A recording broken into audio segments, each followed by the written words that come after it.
In 1994, a 34-year-old British woman made a trip to Kenya seeking relief from her childhood trauma and troubled marriage. But she fell madly in love with a tall, charismatic Maasai warrior who was 10 years younger than her. Within weeks, she swapped her comfortable home on the Isle of Wight and left her husband and 3 children for a mud hut in a remote region of Kenya.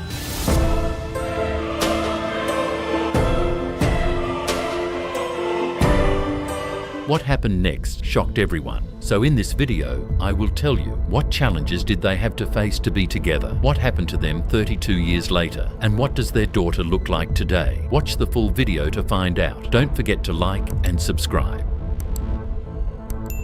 Let's get started. This is Cheryl Thomasgood, 34 years old at the time. She was born and raised in England. By her mid-30s, she was living a quiet and ordinary life on the Isle of Wight, a small and peaceful island off the southern coast of England. She worked as a hairdresser, was married for the second time, and was raising 3 young children. From the outside, her life seemed perfectly fine. But on the inside, Cheryl was struggling deeply. She was dealing with personal challenges and searching for escape and spiritual healing. She had carried the weight of childhood trauma for many years, pain that had never truly healed. She was also trapped in an unhappy marriage and felt stuck in a life that no longer brought her happiness. Then, in 1994, seeking solace, she travelled to Kenya on the advice of a friend from her church choir. She was searching for peace of mind, hoping to clear her thoughts and escape her problems for a while. She boarded a plane and eventually arrived at the Bamburi Beach Hotel in Mombasa, one of Kenya's most famous tourist destinations. Her story is part of a wider pattern that has been observed along Kenya's coast for decades. Many older European and British women travel to places like Mombasa and the beaches near Maasai and Samburu communities, seeking romance, adventure, or companionship with much younger local men, often warriors who perform traditional dances for tourists. Reports and studies since the 2000s have described this as a form of female sex tourism or romance tourism, where economic differences play a significant role. I made a full video on this topic in detail. Check the link in the description or watch it after this video. Young men from communities such as the Maasai and Samburu sometimes see relationships with foreign women as a path to financial support for themselves and their families. Daniel Lekimencho was a 6'2" tall, handsome and charismatic Maasai warrior who performed traditional dances for tourists at the Bamburi Beach Hotel. In March 1994, Daniel arrived at Cheryl's hotel as part of a group performing traditional Maasai dances for tourists. Among them was a tall and striking warrior dressed in traditional red Maasai clothing. He was 10 years younger than Cheryl. The moment she saw him, she was completely captivated. Cheryl later admitted, "When I saw him, I was stunned by his physical appearance. I knew I couldn't go on with my life without him." After the performance, Daniel approached her and invited her to dance with him. The two spent the rest of her holiday together, exploring the coastline, talking for hours, and developing a connection neither of them had expected. Through Daniel, Cheryl discovered a world she had never seen before. Everything about the Maasai was vastly different from the Western lifestyle she knew. The Maasai and the closely related Samburu people are proud semi-nomadic pastoralist communities living primarily in southern Kenya and northern Tanzania across the Great Rift Valley. Famous for their vibrant red shukas, intricate beadwork, jumping dances and warrior traditions, they have preserved much of their culture despite modern pressures. They are cattle herders, and livestock plays a central role in their wealth, identity and social status. As Cheryl spent more time with Daniel, she became fascinated by Maasai culture and their way of life. After the 3-week holiday, during which they first met, Cheryl briefly returned to the United Kingdom to tell her second husband, Mike, that their marriage was over. She then returned to Kenya to live with Daniel and his tribe in the Samburu region. Leaving behind her husband and 3 children, Cheryl moved into Daniel's mud hut in a remote village deep in rural Kenya, far removed from everything she had ever known. The couple later celebrated their union in a traditional Maasai wedding ceremony.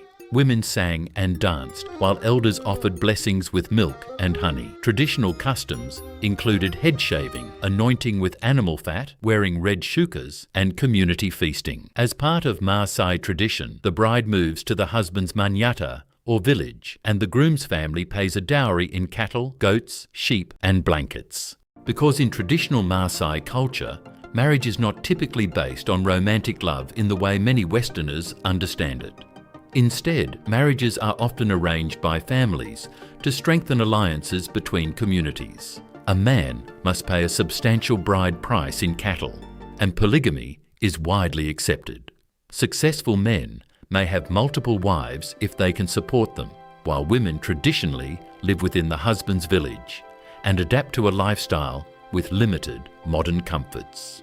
Their unusual relationship quickly attracted international attention.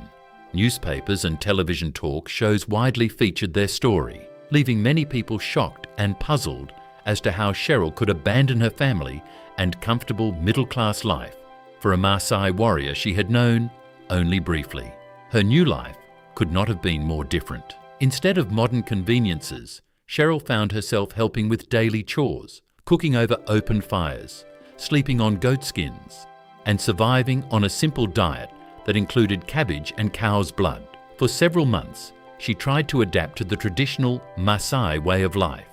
However, the harsh living conditions soon became exhausting and began to affect her health. Cheryl immersed herself in Daniel's world, embracing many aspects of Maasai culture.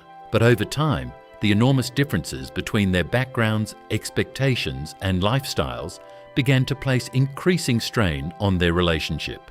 Eventually, the couple decided to leave Kenya. In 1995, Cheryl and Daniel settled on the Isle of Wight in England and officially married on Valentine's Day at Newport Registry Office. In a symbolic tribute to their story, both wore traditional Maasai clothing during the ceremony. But not everyone believed their love story was genuine. The British authorities were highly suspicious. The Home Office suspected that the marriage might have been arranged to help Daniel obtain British citizenship, so he was deported after his tourist visa expired. The couple spent the next 2 years fighting to prove that their relationship was real. In December 1995, the Home Office finally granted him a 12-month probationary visa. After winning the legal battle, they settled into married life with Cheryl's 3 children from her previous marriage. In 1998, Cheryl and Daniel welcomed a daughter together and named her Mitzi. For a brief moment, it seemed as though their unconventional love story had survived every obstacle placed in its path. They had crossed continents, endured public criticism, and built a life together despite coming from completely different worlds. However, according to Cheryl, the marriage began to unravel soon afterward. She later told Mail Online that the man she had fallen in love with seemed to change. The charismatic Maasai warrior who had once represented freedom, spirituality, and adventure became increasingly focused on money and material possessions. "I felt like I was just a meal ticket," Cheryl recalled. Over time, arguments became more frequent. Cheryl claimed that Daniel constantly wanted expensive items and regularly sent money back to his relatives in Kenya. As financial pressures grew, the emotional connection that had once brought them together began to fade.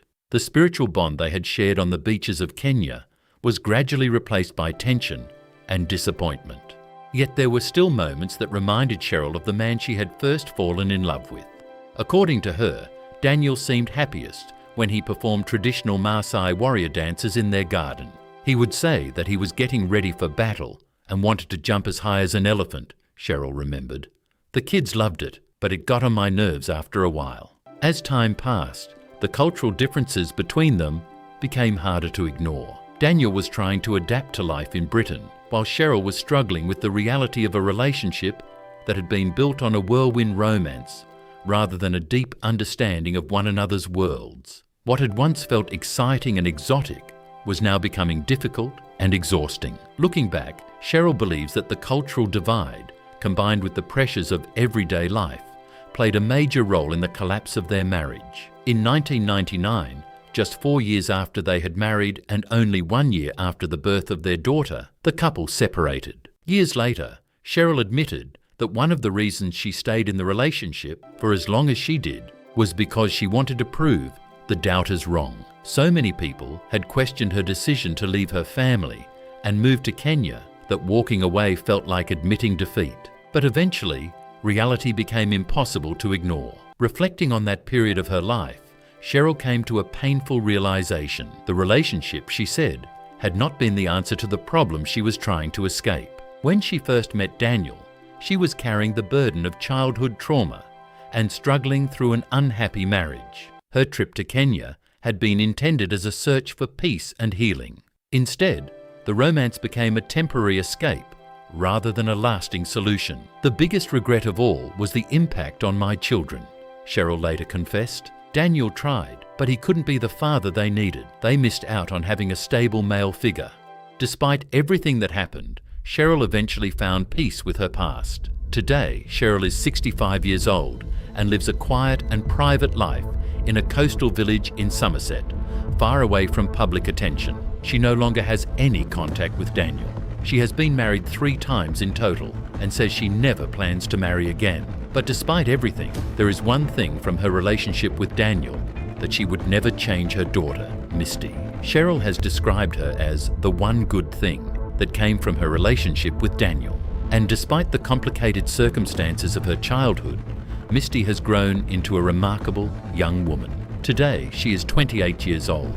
She shares a warm and close relationship with both of her parents. She often posts photos with her father, Daniel, who remained in the UK after the divorce and later worked in a supermarket. She is also very close to her mother and her half-siblings. In fact, she was even chosen as a bridesmaid at her half-sister's wedding, a beautiful moment that showed just how strong those family bonds have remained, despite everything. From the photos Misty shares on Instagram, it seems she enjoys traveling and living adventurous experiences.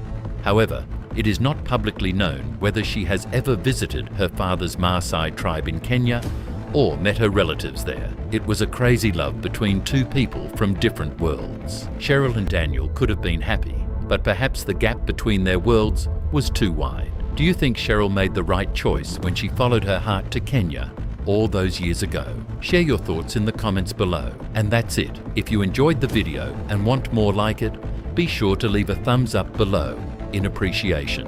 And if you haven't already, you really want to subscribe to my channel and tick the bell icon so you get notified as I upload a new video every week. See you in the next video.